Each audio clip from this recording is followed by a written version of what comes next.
Nous arrivons au 109e cours de Shmirat HaLashon. Nous avons vu qu'on ne peut pas prendre un renseignement péjoratif pour un fait établi, c'est-à-dire une personne qui vient critiquer une autre personne dans un but constructif, comme on l'a dit. Malgré tout, on ne peut pas prendre cela comme un fait établi, même dans un but constructif, et qu'on peut uniquement prendre les précautions nécessaires sans changer d'attitude envers la personne en cause, comme on l'expliquait dans le cours précédent.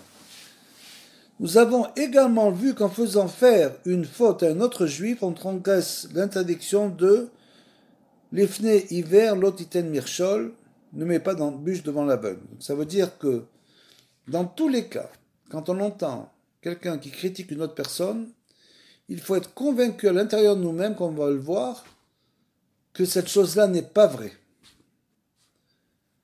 Cette chose-là n'est pas vraie, et il faudra vérifier par la suite la véracité de cela, mais il ne faut pas croire ce qu'on entend. Pourquoi ? Parce que la personne peut se tromper. Lorsqu'on rapporte une information péjorative dans un but constructif, donc du lashon hara, on doit avoir soin de ne pas faire commettre à l'interlocuteur la faute de prendre l'information pour un fait. C'est-à-dire que nous-mêmes, en faisant ce lashon hara, on va faire une faute.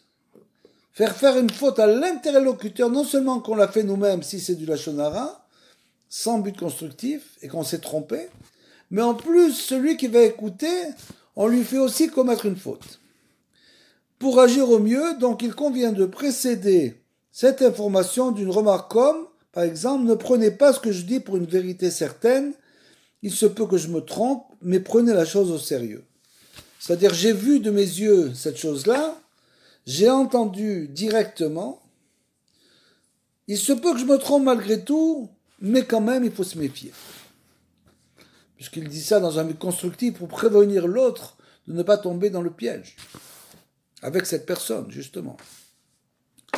Le livre des rois raconte comment le prophète Eliaou dut se réfugier dans une grotte pour échapper à Achav, roi d'Israël, et à son épouse Izével.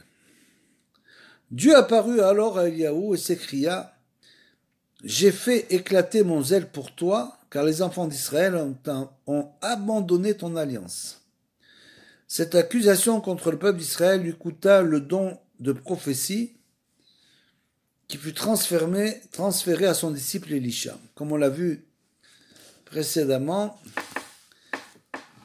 il est totalement interdit de médire sur le peuple d'Israël. Et bien sûr, pour nous, à notre niveau, malheureusement, nous tombons souvent dans le piège, il faut faire très attention. Mais quand c'est un prophète, bien sûr, alors là, la sanction n'est pas la même.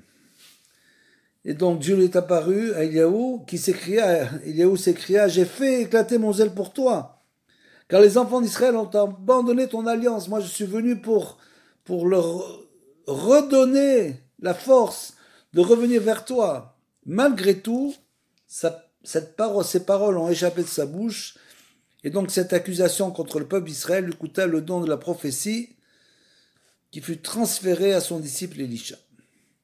Le Midrash rapporte un autre incident. Lorsqu'Élisha prophétisa la fin de la famine pour le lendemain, un officier déclara « Même si Dieu ouvrait les cataractes du ciel, pareille chose serait-elle possible ?» C'est écrit dans Melachim 2.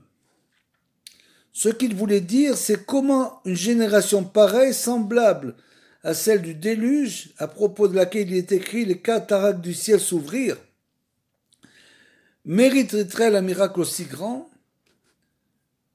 Parce qu'il avait aussi médit du peuple d'Israël, Élisha lui répondit « Tu le verras de tes yeux, mais tu n'en jouiras pas, c'est-à-dire que tu vas mourir, tu vas le voir, mais tu ne pourras pas en profiter. » Pourquoi ? Parce qu'il a vu que cette médisance allait entraîner sa mort.